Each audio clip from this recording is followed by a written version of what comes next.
Welcome to Tech Leveler. I'm Lee, and in this super quick video I'm going to show you how to save a Word document as a PDF file. So if you have Microsoft Word already on your computer, it's very easy to do. But if you don't, I'll show you what to do if you don't have Microsoft Word installed on your PC or Mac. So first things first, if you have Word on your PC or Mac, double click it to open it. So I have this document here, and let's say I want to convert it into a PDF. Go to File, Save As, then Browse here. We'll put it into our downloads. We can rename the file if we want, but before we press Save, select this Save as Type here. This will bring up a drop down, and you want to select PDF. Then Save.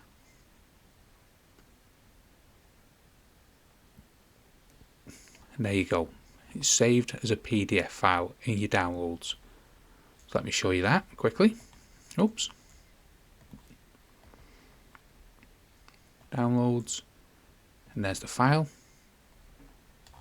There you go. It's saved it as a PDF. Now, if you don't have Microsoft Word, what we can do, we can go to a website.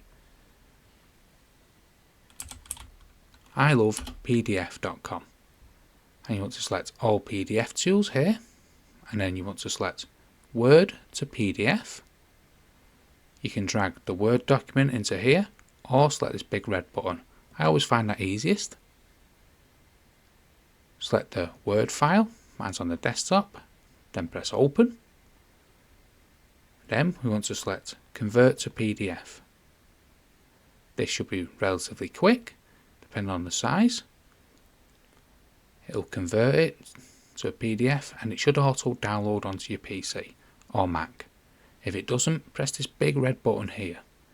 Mine has automatically downloaded, so I'll open it up here. It should be in my downloads. There you go.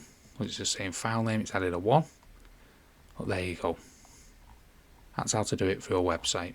So that's two different ways how to save a Word document as a PDF file. Hope you found this video helpful. If you did, smash the like, smash the subscribe, and thank you for watching.